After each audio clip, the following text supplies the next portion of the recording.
a todos.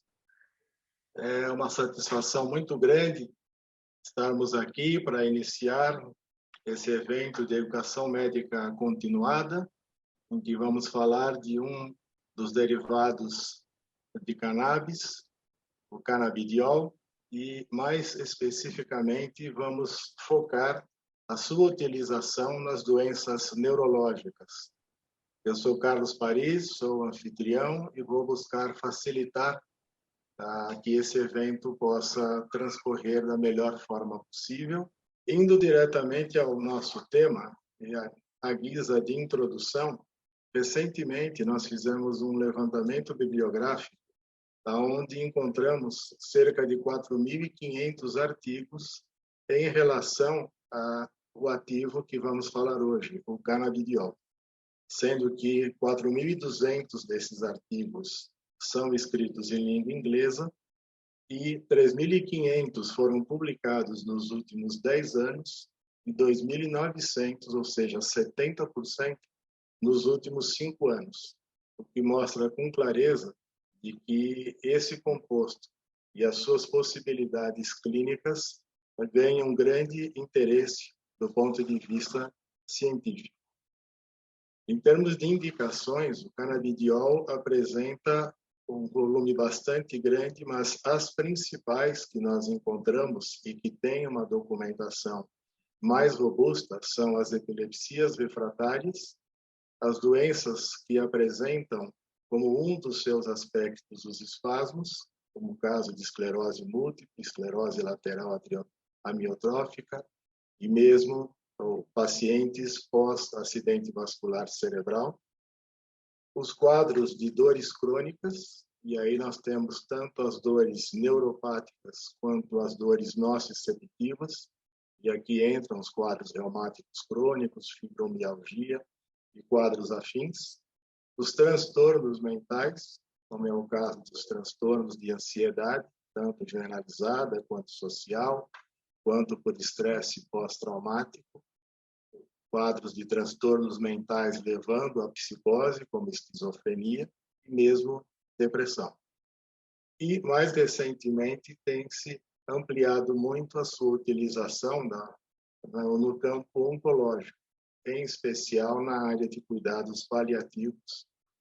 Portanto, existe um conjunto já grande de possibilidades terapêuticas e a cada dia novos artigos se apresentam com novas indicações, o que deve ampliar ainda mais esse leque. E para fazer essa explanação, eu convido o professor Dr. Lécio Vieira Pinto, que é doutor em neurologia pela Faculdade de Medicina da USP, é médico assistente da Clínica Neurológica do Hospital de Clínicas e coordenador do Ambulatório de Epilepsia de Adultos do HC-FM USP.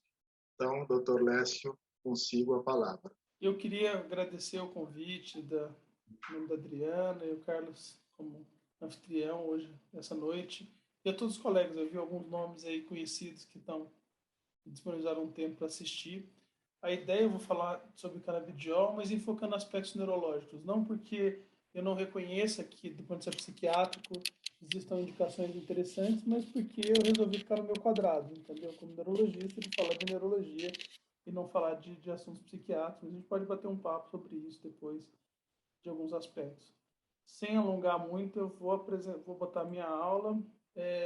Eu vou falar, então, sobre um pouco da história, vou tentar ser curto nessa parte da história, e focar principalmente na questão das evidências no tratamento de doenças neurológicas. Então, em relação à história, assim, essa conversa de usar canabidiol e cannabis para tratar problemas médicos é bem antiga. Já na era medieval, na China, eu não vou ficar me atendo a tudo isso, mas isso é uma conversa antiga que foi retomada nos últimos anos, mas não é nada tão novo assim. Em relação ao tratamento deixa eu ver o que eu fiz.